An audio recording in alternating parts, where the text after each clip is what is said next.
gratas. É um grupo muito rico, com uma mística muito bela. E no domingo passado, como conclusão da longa caminhada pascal, a Igreja nos convidou a renascer da efusão do Espírito Santo, a divina Ruá no Pentecostes. Mas a sexta-feira da paixão, porém, perdura ainda. No luto de tantos e na luta pela sobrevivência, somos um com os que choram. E nós tivemos 5 dias de live com as comunidades trinitárias no Brasil. Foi uma riqueza tão grande. A partir da experiência da pandemia, como elas ressignificaram sua obra, os seus trabalhos. Foi uma beleza, foi uma riqueza muito grande. E uma das coisas que nos tocou muito foi a ação feita pela Igreja da Trindade, pela comunidade da Trindade aqui em Salvador, e que se denomina Silêncio pela Dor. A proporção que nós íamos tendo mais óbitos, mais perdas, os irmãos da Trindade tomaram essa atitude de silenciar, porque a dor era tão grande, mas eles queriam estar em comunhão com os que estavam hospitalizados, com os que faleceram, com as famílias enlutadas, e eles continuam por meses acompanhando com uma oração silenciosa esse sofrimento tão grande de todo o nosso povo. Mas também há os que lutam para ressignificar e para mudar as realidades que são injustas e que penalizam as pessoas. Nós estamos em comunhão com todos. E ao chegarmos à maravilhosa festa da Santíssima Trindade, que é a festa máxima do nosso Emifracê, missionárias e missionários da fraternidade cristã, vocês, queridos e queridas, nos pediram a razão da nossa esperança. E há uma palavra tão bonita de São Paulo, em que ele diz: estejais sempre prontos a dar a razão da vossa esperança àqueles que a pedirem. A esperança tornou-se uma palavra extremamente preciosa no nosso tempo. E nós queremos responder a esse apelo que nos foi feito. Eis-nos aqui. Eis-nos aqui diante do ícone da Santíssima Trindade, a Casa do Amor. Eu gostaria que, se possível, o nosso Cristóvão postasse a imagem do ícone da Santíssima Trindade. Porque eu tenho aqui também, mas não está muito visível a nossa. É aquele ícone do meio.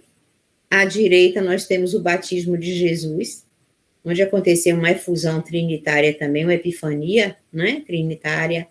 A voz do Pai se fez ouvir, apresentando o Filho a João. E esse ícone mostra isso de uma forma muito, muito bonita. E do lado esquerdo, nós não estamos conseguindo ver bem, nós temos a transfiguração. A semente trinitária foi plantada em nós no batismo, mas é na transfiguração que a árvore chega à sua plenitude. Cristóvão, é possível você postar o ícone da Trindade, ou eu vou me valer desse mesmo?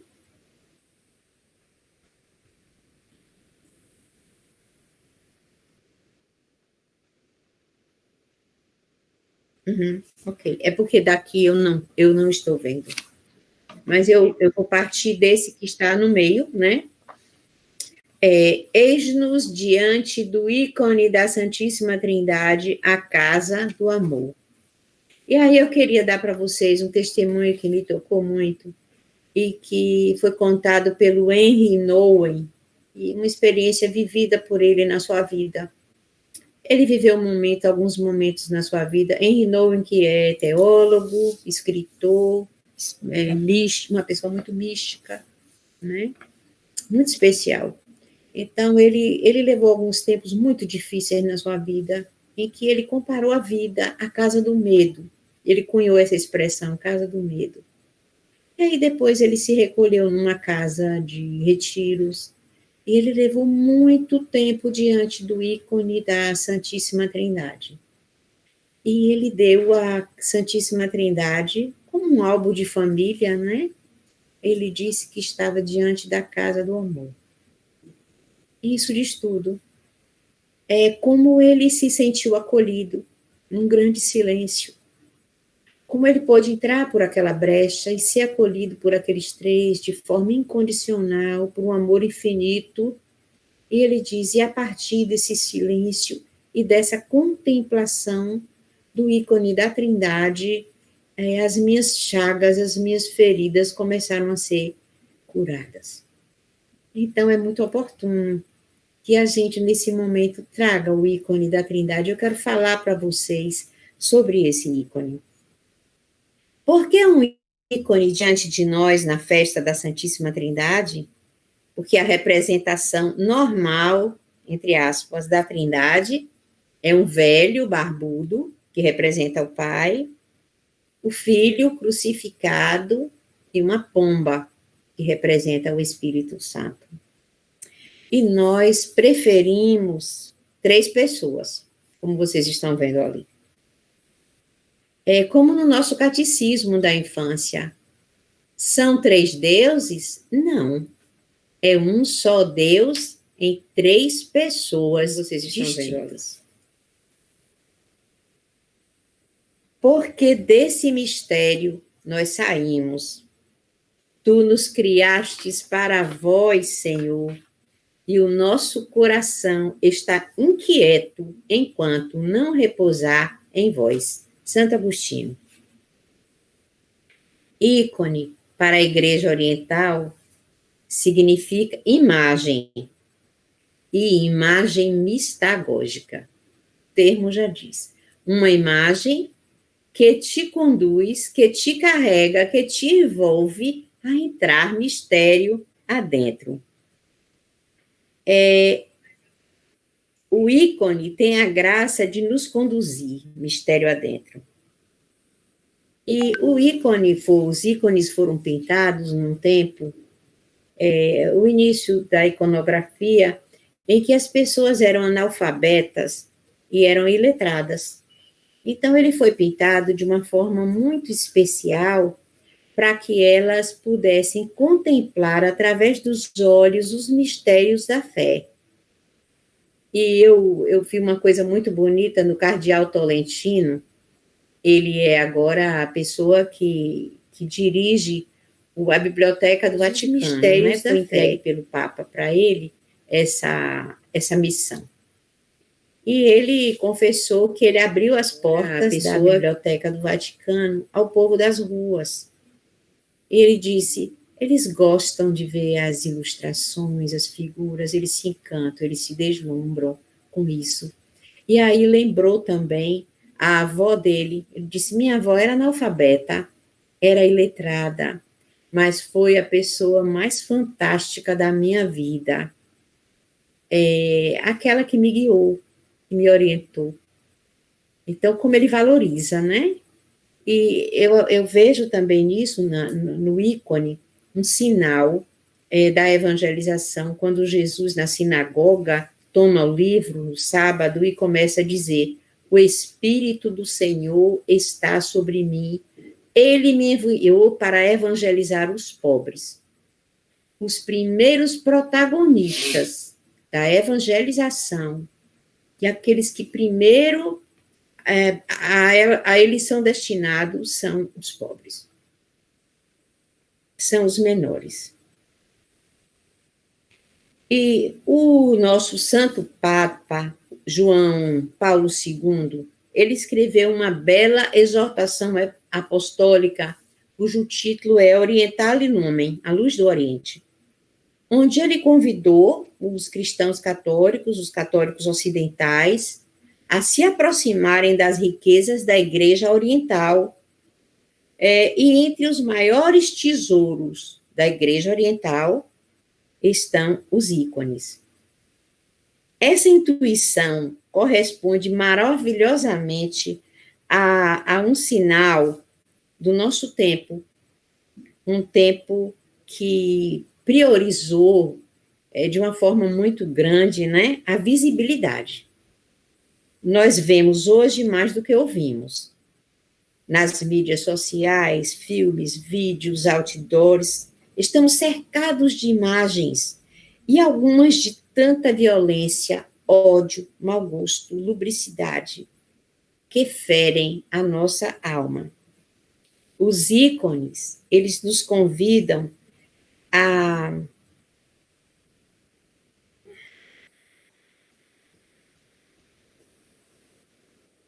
não a afastar-nos da realidade sofrida dos demais, nem da história, mas eles são como colírios que lavam os nossos olhos e nos fazem ver além. E o Senhor nos diz: se o teu olho for limpo, todo o teu corpo estará na luz. Eles nos convidam a transfigurar a realidade a partir do mistério maior que nos preside, a Santíssima Trindade. E a Santíssima Trindade, ela não é só bondade, ela é também beleza. Como diz Dostoiévski, um escritor russo, a beleza salvará o mundo. Beleza e bondade num conluio, numa parceria perfeita. E beleza que se encarna. O Dom Helder Câmara, aquele bispo maravilhoso nosso, e um grande amante da Santíssima Trindade, ele retratava também a Trindade na sua vida. A Trindade de forma muito encarnada na sua vida. E se contam muitas histórias de Dom Helder, né? Mais uma que me comoveu profundamente e me enterneceu é que ele morava na igrejinha da Fronteira, quando ele se tornou emérito, em Olinda, então ele se recolheu a essa igreja, muito singela, era ele mesmo que abria a porta, e ele gostava de rezar, de orar, às 3 horas da madrugada. Interessante é que eu ouvi algumas histórias contadas pelo próprio Dom Helder, e me sinto muito privilegiada por isso, de tê-lo ouvido falar. E uma certa noite, que ele gostava de rezar às 3 horas da madrugada, ele disse que essa hora era muito especial, porque era uma hora onde estava acontecendo muitas coisas, e muita gente sofria, então era a hora que ele rezava. E ele tinha sempre um pouco de chá e umas bolachas, uns biscoitos lá na sacristia, onde ele dormia. E uma noite ele levantou, e aí viu que havia mais alguém na igreja. Era um ladrão. E o ladrão estava pegando algumas imagens e, de repente, se defrontou, né, com Dom Helder. E aí ficou assustado e pediu desculpa, reconheceu ele. Oh, Dom Helder, o senhor me perdoe.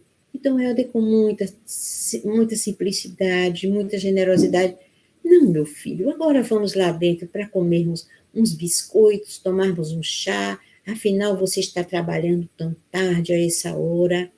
E o jovem, muito desconfiado, desconcertado, foi com ele comer os biscoitos que ele oferecia e tomar o chá. E aí deixou tudo e vai saindo pela porta pedindo perdão.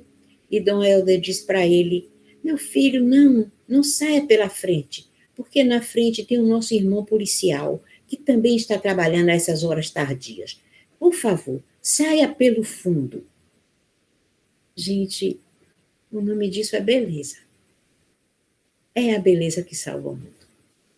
É a beleza da Trindade que salva o mundo, quando se encarna no coração.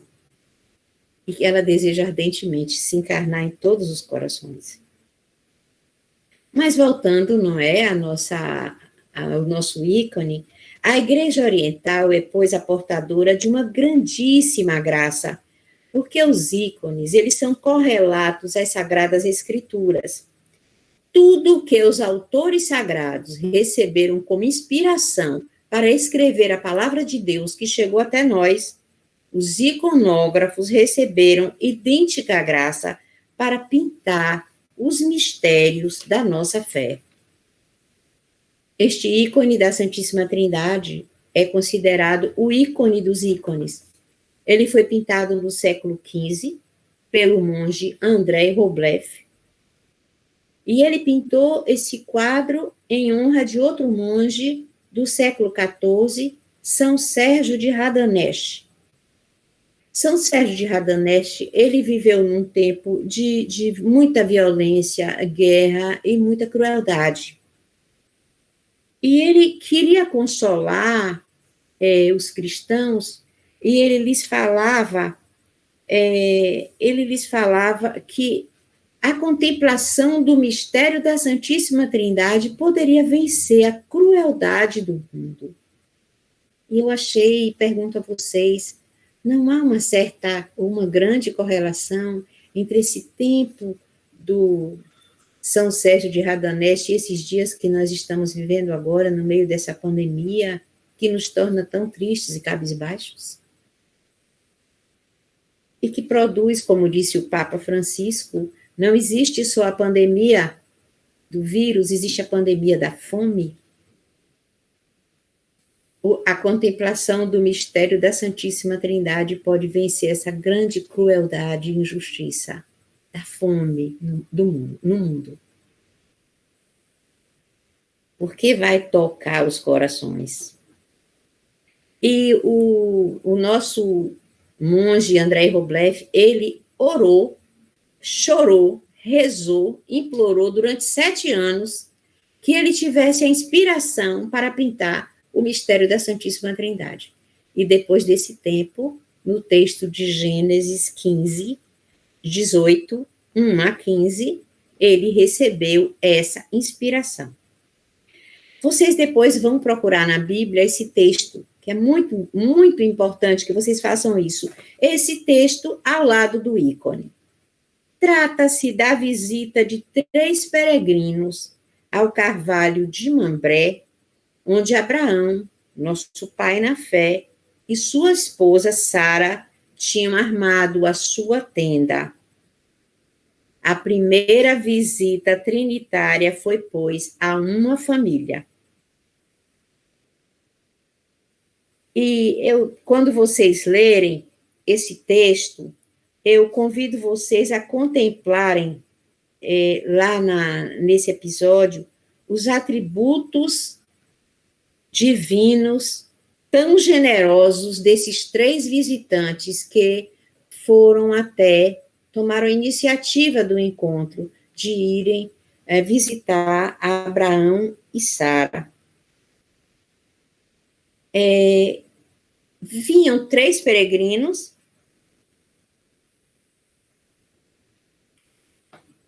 e, ao chegar próximo a Abraão, ao invés de dizer meus senhores, ele diz apenas meu Senhor.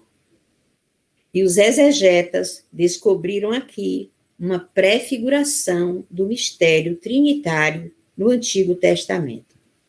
Abraão lhes diz aos 3, meu Senhor, se achei graça aos vossos olhos, não passeis adiante do vosso servo sem vos deterdes e descansardes à sombra.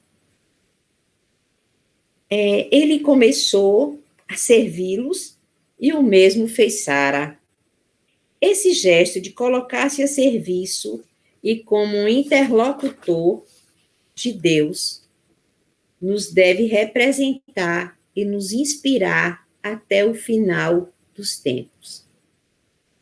Deus vem desarmado, Deus vem poerento pela estrada, não pronuncia palavra alguma, não pede coisa alguma. Toma a iniciativa do encontro, toma a iniciativa do amor. E ele que foi rejeitado, né, no Gênesis, no jardim, quando visitava Adão e Eva, o primeiro casal, ele foi rejeitado, recusado. Nesse momento ele é acolhido, ele é aceito, e ele aceita a hospitalidade da sua criatura, né, na figura de Abraão e de sua esposa Sara. Ele não se deixa vencer em generosidade. Vocês vão ler o episódio e vão ver que belo. Mas o ícone tem um segundo plano. E o segundo plano do ícone é a revelação da vida divina. A figura do centro, e aí tudo nesse ícone nos chama muita atenção. A figura do centro é a figura do amado, aquele que é puro acolhimento. São João nos diz: e vos anunciamos esta vida eterna que estava voltada para o Pai e que nos apareceu. 1 João 2. Essa figura do centro é a figura do filho que é gerado no hoje eterno. Tu és o meu filho e eu hoje te gerei. O pai, o filho está todo embevecido, voltado inteiramente para o pai. O pai, assim, eu queria comentar alguma coisa a respeito das vestes do filho. Vocês podem ver que o manto azul fala da divindade e o manto escarlate fala da encarnação e fala da redenção da cruz que ele viveu. E há também essa estola em Jesus que fala dele como sacerdote, profeta e rei.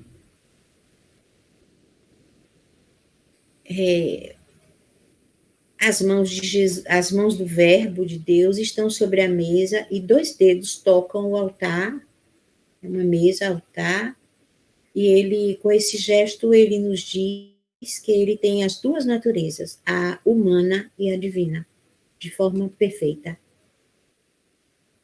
O Pai, a figura direita do Filho, ele é a origem, a fonte, o amante, é todo dom e tudo doou ao seu Filho. A palavra grega aqui, que expressa o sentimento do filho pelo pai, o filho se esvazia totalmente de si para acolher o dom e plenitude do pai. E a palavra que corresponde ao pai, a esse amor do pai, é também kenosis, que significa o esvaziamento completo, porque o pai tudo deu ao filho. Em João 1:3, nós lemos: no princípio era o Verbo, e o Verbo estava com Deus. Tudo foi feito por meio dele, e sem ele nada foi feito. Nada foi feito.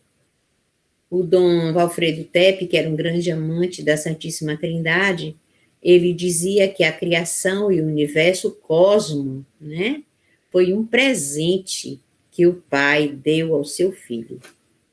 E no texto do Gênesis da criação, quando o Pai Criador pronuncia a palavra faça-se a luz, na verdade, alguns exegetas interpretam como faça-se na criação o Verbo, que sempre existiu, como a luz do mundo. A luz que rege o mundo. Tudo foi feito por ele e para ele. E sem ele, nada do que existe foi feito. A terceira figura, porque vocês já perceberam que há um jogo de olhares. O filho, que é todo o acolhimento do amor do pai, ele olha para o pai, acolhe esse amor infinito do pai. E o pai, por sua vez, que dá tudo ao seu filho, mas o seu olhar está voltado para a figura à sua frente. A terceira figura. A mais feminina das figuras. O pai tem o olhar voltado para a sua frente. Algumas pessoas percebem, outras não conseguem perceber essa sutileza. Mas a mão do pai, ela forma como uma pequena pomba. E ela indica essa figura à sua frente, que no Cântico dos Cânticos é a sua bela, é a sua perfeita.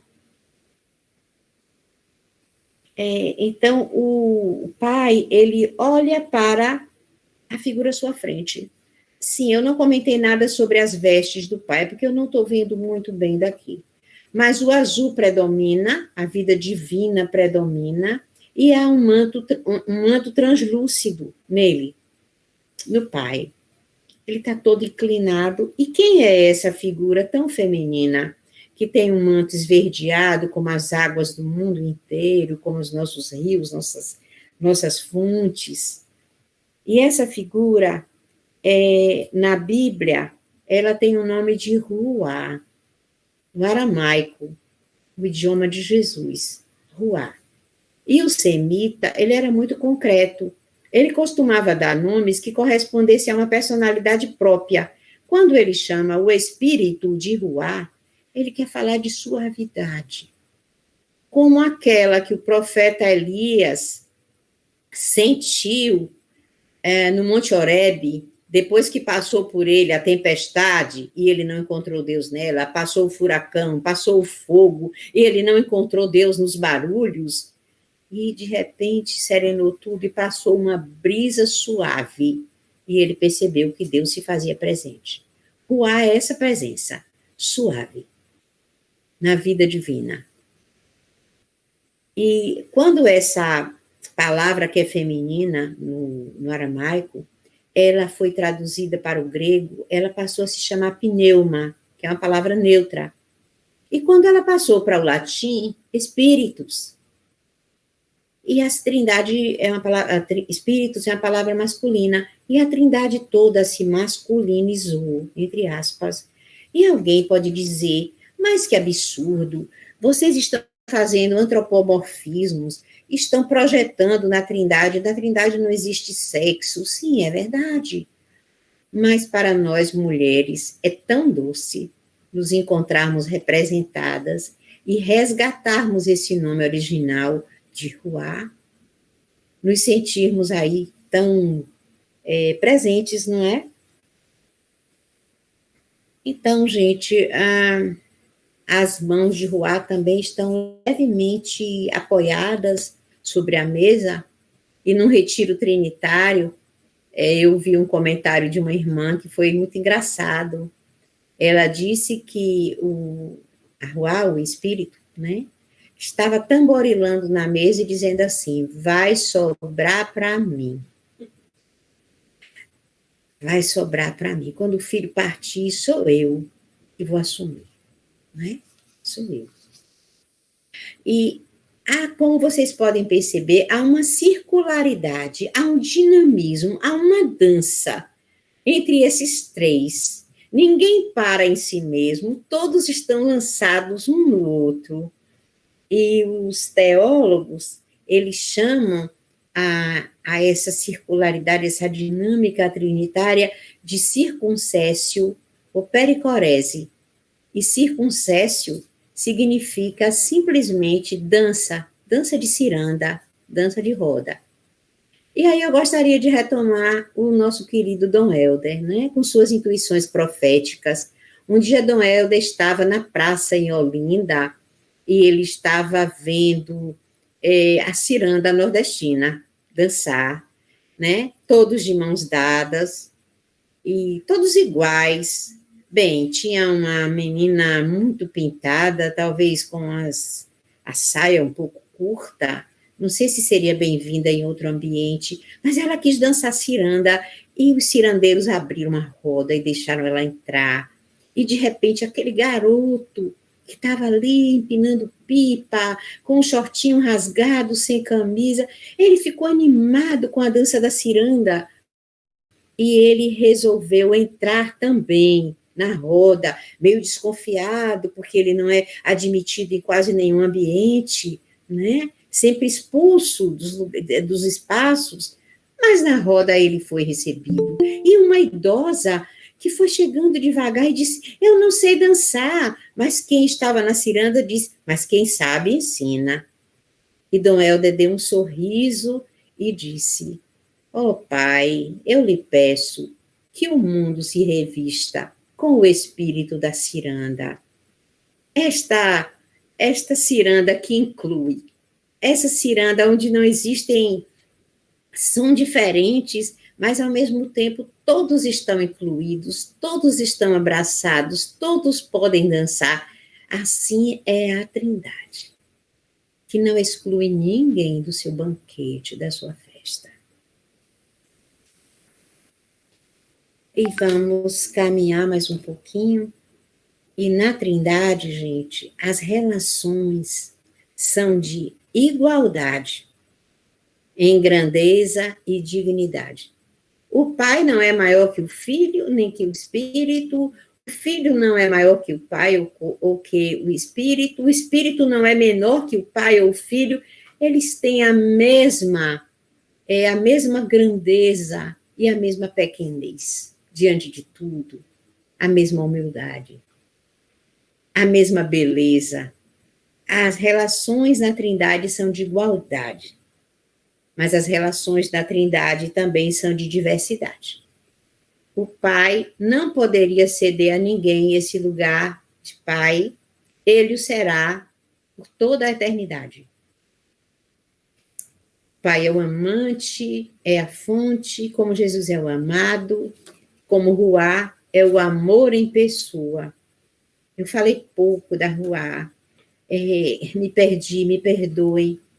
A Ruá procede, né, do amor do Pai e do Filho, mas ao mesmo tempo ela está dentro desse amor, né? Dentro desse amor, ela dele jorra e ele retorna.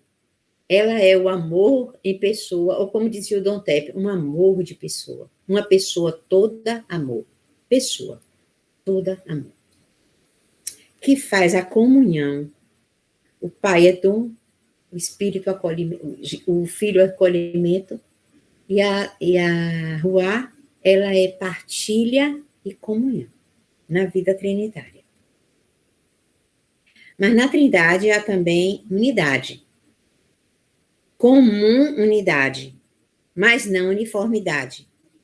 Não há monocultura, hegemonia, mas há mutualidade, reciprocidade. E no encontro das SEBs, na Trindade, na cidade de Trindade, em Goiás, a Trindade foi escolhida como a melhor comunidade. Eles viram que um mundo onde houvesse isso, igualdade, diversidade e unidade, seria uma sociedade muito próxima da sociedade trinitária. Então, a Trindade como a melhor comunidade. Exemplo de amor para as nossas famílias, para as nossas comunidades e sociedades, para que teçam a vida no dom e no acolhimento, na partilha e na comunhão. E eu vejo também agora o nosso Papa Francisco, que é tão profético, não é?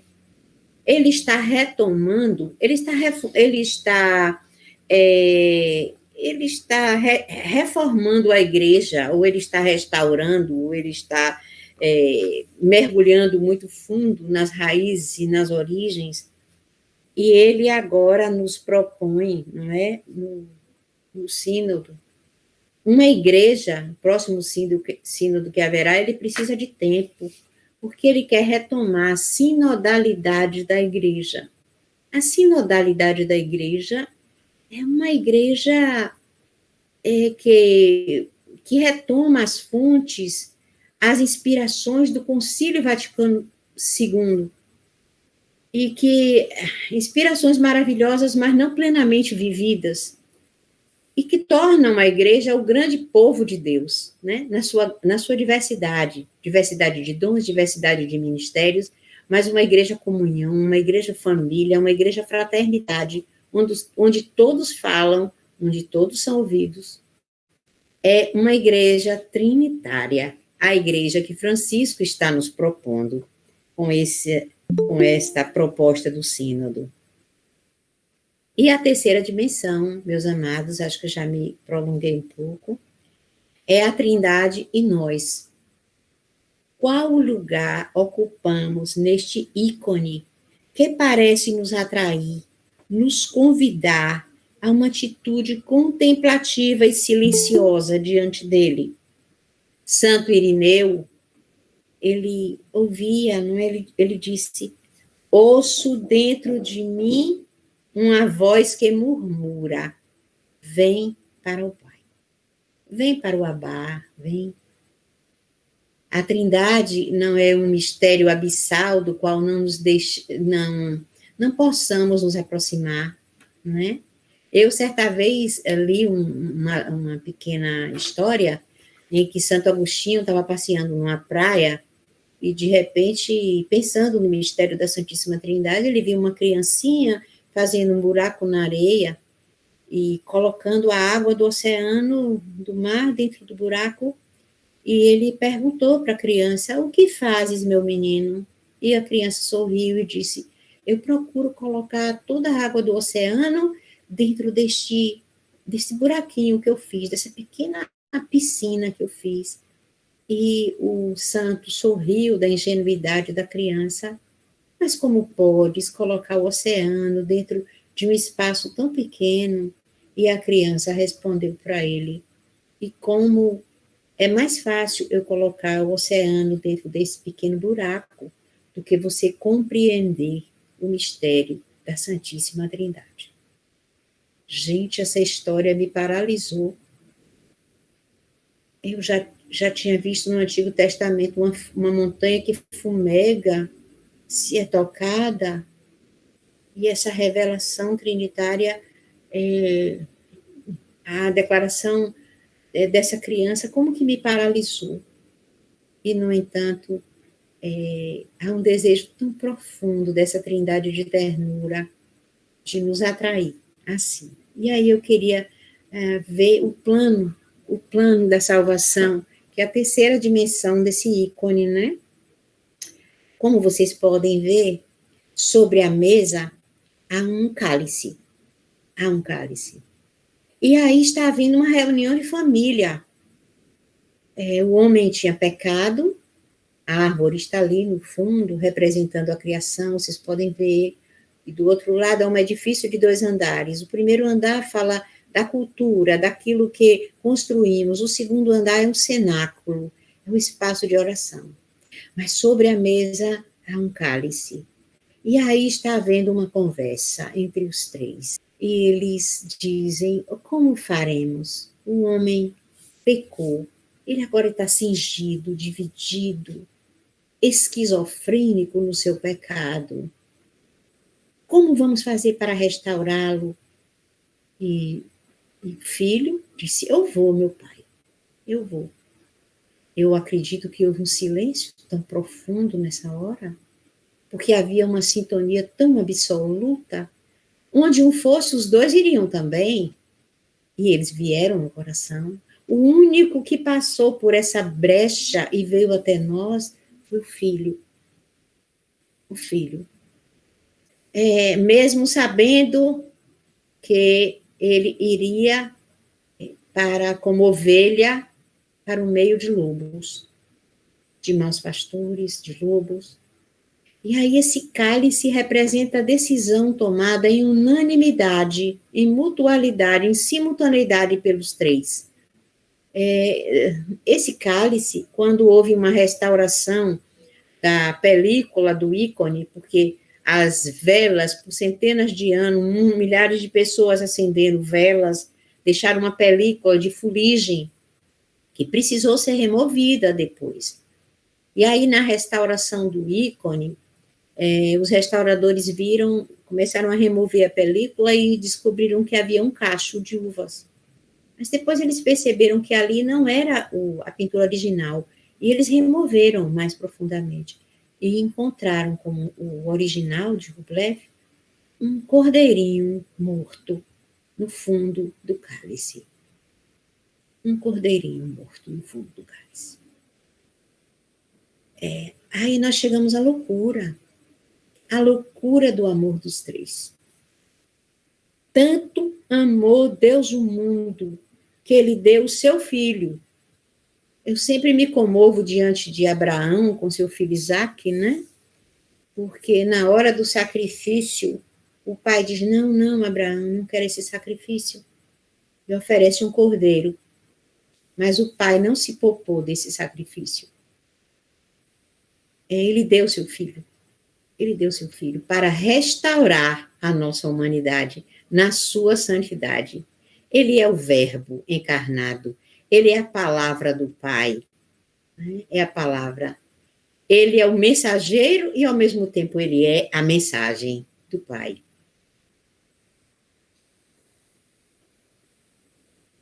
E há também uma brecha pequenina aqui no ícone, né? Há uma brecha. E uma vez eu dando catequese trinitária para as crianças, e uma criança falou assim, só criança entra por aquele caminho, porque é muito pequenininho. E eu achei uma sabedoria maravilhosa da criança, e fiquei pensando na palavra de Jesus, se não vos tornardes como crianças, não entrareis, não entendereis a mensagem. O caminho é estreito, é preciso tomarmos a nossa cruz e segui-lo. Largo e espaçoso é o caminho que conduz à perdição. O nosso tempo precisava tão ávido de prazer, de curtir, precisava muito, muito dessa, de estar diante do ícone, para perceber as luzes que ele nos traz. E há também um retângulo ali abaixo da mesa, é o retângulo dos mártires, de todos os tempos, daqueles que alvejaram as suas vestes, como diz o Apocalipse, no sangue do Cordeiro.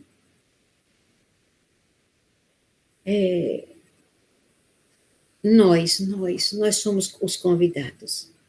Se você fosse a única pessoa no mundo, ele ainda teria passado por aquela brecha e vindo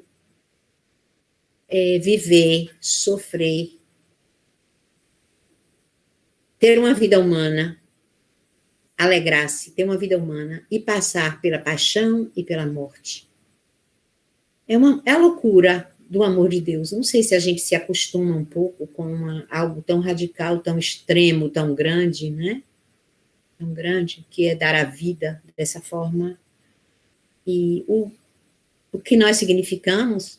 Nós significamos que o Pai nos ama tanto quanto amou o Filho, e que o Filho nos ama tanto quanto ama o seu Pai, e que nós estamos nessa dança, nós somos convidados a dançar com eles, né?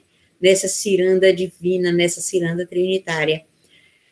Na alegria, embora tantas coisas, né, possam perturbar, mas a alegria e a paz são o termômetro de quem tem a vida no espírito, a vida na rua. Ninguém pode tirar essa paz, o mundo não sabe lhe dar isso, e nem lhe tirar. A paz e a alegria são a vida no espírito, a vida nos três, porque eles estão no ícone, mas eles estão também dentro do seu coração.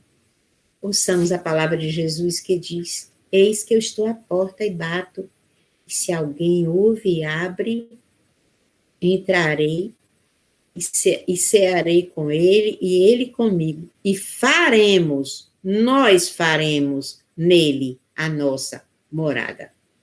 Hoje é isso que a Trindade de Ternura, na véspera da sua festa maior, está nos pedindo. Está batendo suavemente. Deus propõe e não impõe. Está batendo na porta do nosso coração e nos pedindo acolhida. Eis que estou à porta e bato. Se alguém ouve e abre, entrarei, e cearei com ele e ele comigo, e faremos nele a nossa morada.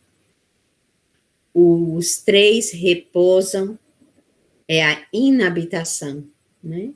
Eles repousam no coração um do outro, e eles desejam repousar no nosso coração. Glória ao Pai, ao Filho e ao Espírito Santo, como era no princípio, agora e sempre. Amém.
Eu queria fazer uma pergunta antes de todos ao nosso querido Cristóvão. O que nós programamos para encerrar essa live, você pôs para o grupo do YouTube, vai colocar agora, como vai ser isso? Ah, pois não. Sim.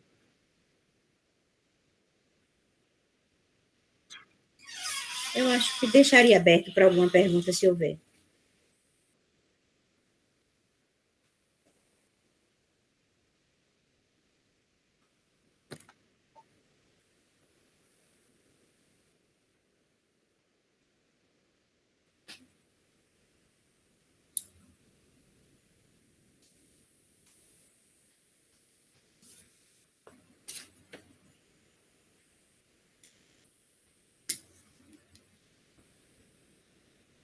Falar da Trindade é algo muito, muito sério.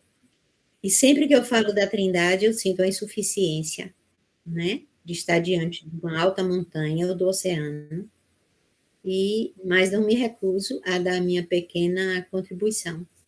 Então, eu ofereci com muito carinho, muita ternura a vocês essa contribuição e pedindo desculpas pela insuficiência, porque é muito difícil. Às vezes a gente fala uma semana inteira num retiro trinitário, né? Vai abordando todos esses aspectos, mas sempre na insuficiência de estar diante do mistério que nos transcende de forma infinita e do qual a gente se sente muito pequenininha.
É o hino do M. Fracê que nós estamos oferecendo.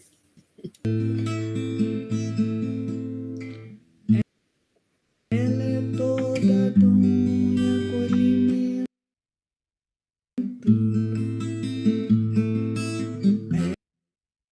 Ela é partilha e comunhão.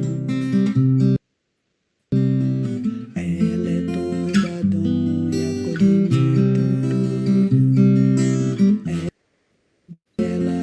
partilha e comunhão. Trindade que sois dom e acolhimento.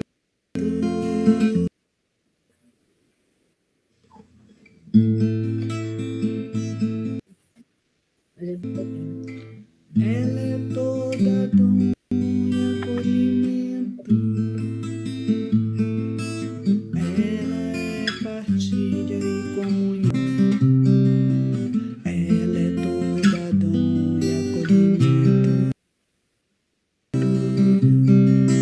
Ela é partilha e comunhão.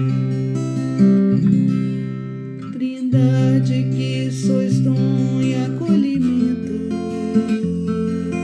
Comunidade de amor total. Naufragai nossos barcos em falsas águas. Abismo de ternura sem igual. Abismo de ternura sem igual.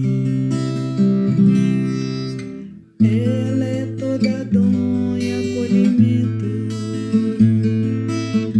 Ela é partilha e comunhão. Ela é toda dom e acolhimento.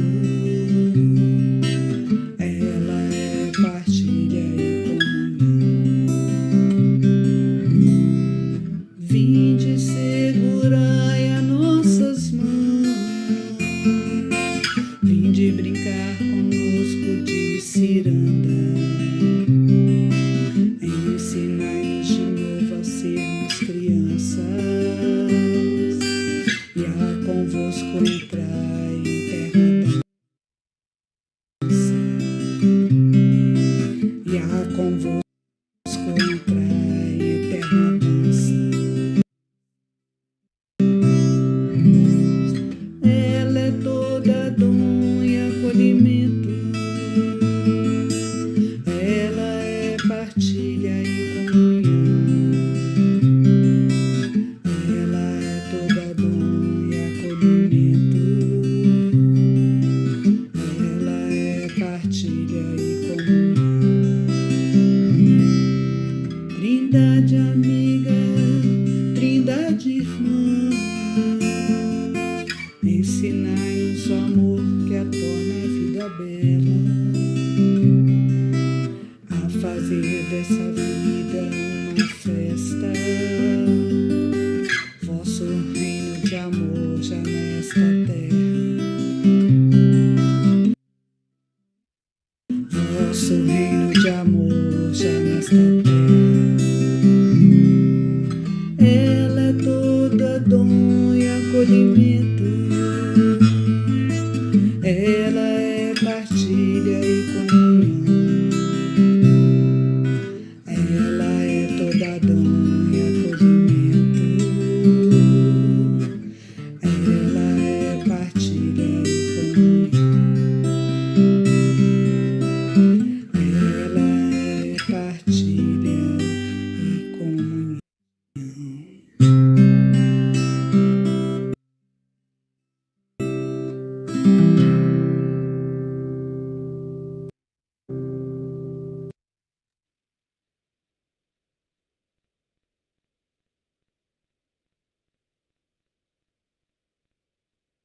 É sim.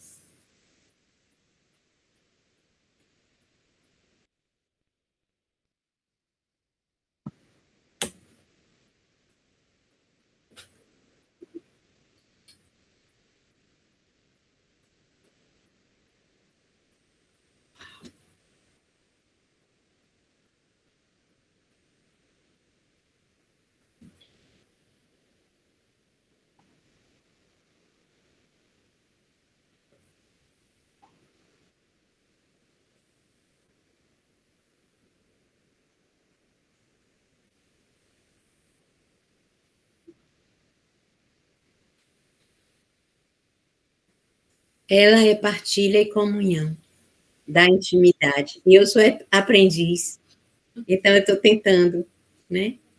E eu vou fazer com a minha comunidade, que está toda aqui em volta, nós vamos rezar juntas, Elas são a grande bênção da gente, né?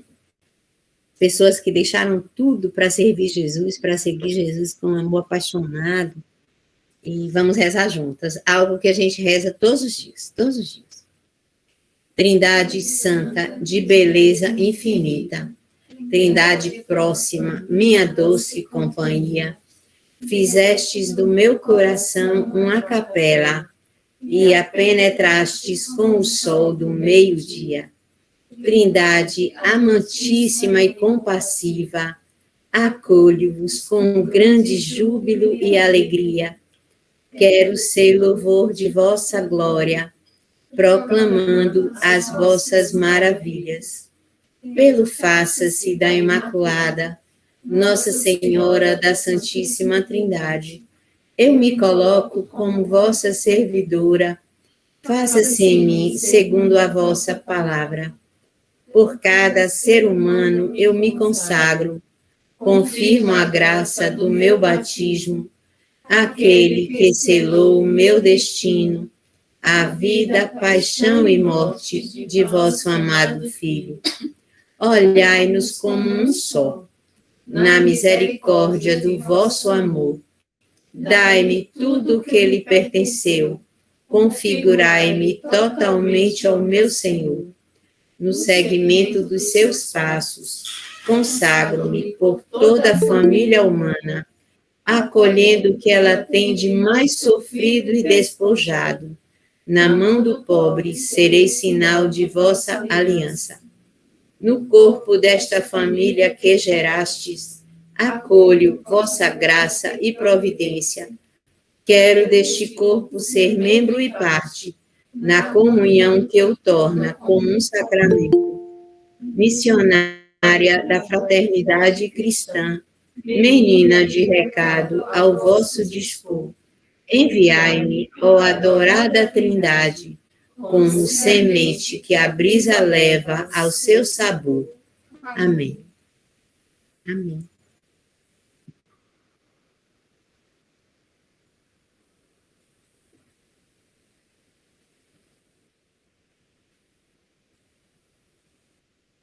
Isso é arriscar.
Amém. Obrigada. Obrigada pela oportunidade de estar com vocês. Obrigada. Obrigado. Tchau, tchau. Parabéns, Cristóvão. Obrigado, pessoal. Boa noite. Obrigado, obrigado. Boa noite, boa noite. Gratidão.